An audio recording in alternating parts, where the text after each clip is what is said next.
আসসালামু আলাইকুম রহমতুল্লাহ। আমাদের নুরানি মাদ্রাসার তৃতীয় শ্রেণীর গণিত ধারাবাহিক ক্লাস চলতেছিল। আজকের অঙ্ক হচ্ছে অনুশীলনী 2-এর 10 নম্বর এবং 11 নম্বর অঙ্ক। আজকের ভিডিওতে থাকছে 10 এবং 11 নম্বর অঙ্ক। সকলে ভিডিওটি শুরু থেকে শেষ পর্যন্ত মনোযোগ সহকারে দেখবেন। এখানে 10 নম্বর প্রশ্নের মধ্যে কি বলেছে দেখুন। ধারণা করো নুরানি মাদ্রাসার লাইব্রেরিতে একটি তাকে 325টি কোরআন শরীফ এবং আরেকটি তাকে 244টি ইসলামী বই আছে। লাইব্রেরিতে দুটি তাকে মোট কতটি বই আছে? মোট কতটি বই আছে? আমি সবসময় একটা কথা বলে থাকি, শ্রেণী শিক্ষক হোক অথবা গার্ডিয়ান, আমরা বাচ্চাদেরকে অঙ্ক শেখানোর সময় এই যে রিডিং পড়া আছে, অঙ্কের যে প্রশ্নটা আছে, প্রশ্নটা ভালো করে বাচ্চাদেরকে আমরা শেখাবো। রিডিং পড়াটা শেখাবো। রিডিং পড়া শেখানোর পরে এই প্রশ্ন থেকে অঙ্কটা কিভাবে সাজাইতে হবে, খাতায় সাজিয়ে লিখতে হবে, সেটা আমরা মৌখিকভাবে একটি ধারণা বাচ্চাদেরকে দিয়ে দেব। তারপরে আমরা হাতে কলমে চক সিলেটের মাধ্যমে অথবা বোর্ডের মাধ্যমে খাতা কলমে আমরা বাচ্চাদেরকে শেখাবো।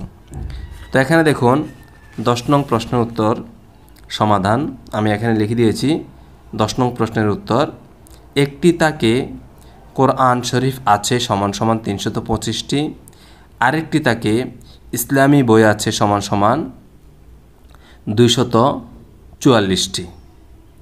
একটা টান দিয়ে নিচে কি লিখতে হবে? প্রশ্ন যেটা করেছে সেটাই লিখতে হবে। প্রশ্ন করেছে লাইব্রেরিতে দুইটি তাকে মোট কতটি বই আছে। লাইব্রেরিতে দুইটি তাকে মোট কতটি বই আছে? তো আমরা লিখব দুইটি তাকে বই আছে মোট 569টি।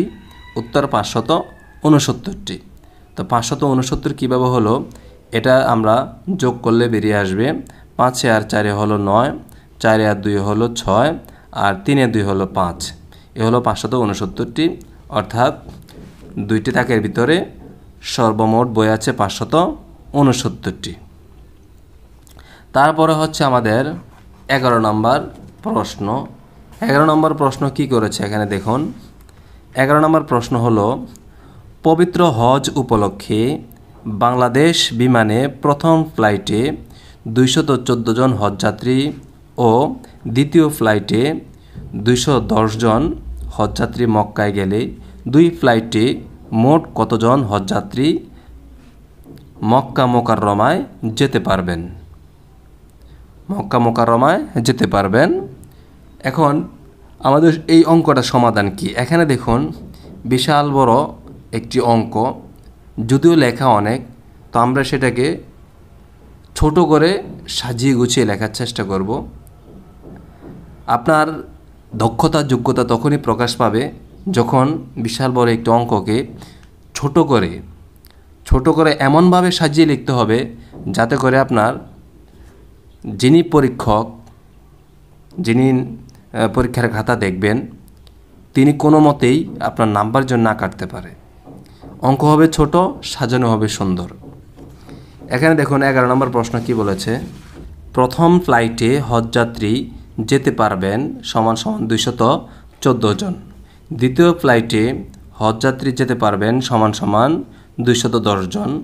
এখন একটি টান দিয়ে নিচে আমরা লিখতে হবে দুই ফ্লাইটে হজযাত্রী যেতে পারবেন মোট 424 জন। 424 জন, এটা যোগ করলে বেরিয়ে যাবে দুই ফ্লাইটে হজযাত্রী যেতে পারবেন মোট 424 জন। উত্তর 424 জন। এই অঙ্কগুলো আমি এভাবে সাজিয়ে দেওয়ার কারণ হচ্ছে অনেক সময় বাচ্চারা অঙ্ক সাজিয়ে লিখতে পারে না। এই জন্য আমি যেভাবে লিখে দিয়েছি সেম এভাবেই পরীক্ষা দিলেই চলবে, আর কোনো কিছু করতে হবে না। আপনাদেরকে আরেকটি কথা বলে দেই, যারা এই অঙ্ক বইয়ের বিশেষ করে ক্লাস 3 গণিত বইয়ের নোট নিতে চাচ্ছেন, এই যে অঙ্কগুলো আমি প্রতিদিন দিই, এই অঙ্কগুলো একটি নোট আকারে আমার কাছে তৈরি করা হয়ে গেছে। তো যাদের প্রয়োজন আমাকে নক দিবেন, ইনশাল্লাহ বাচ্চাদের পড়ালেখার সুবিধার্থে, বাচ্চাদের পড়ালেখার তরাক্কির জন্য, উন্নতির জন্য, ভালোর জন্য আমি যতটুকু সম্ভব আমার পক্ষ থেকে আপনাদেরকে হেল্প করার চেষ্টা করব। যাদের প্রয়োজন আমার সাথে যোগাযোগ করবেন।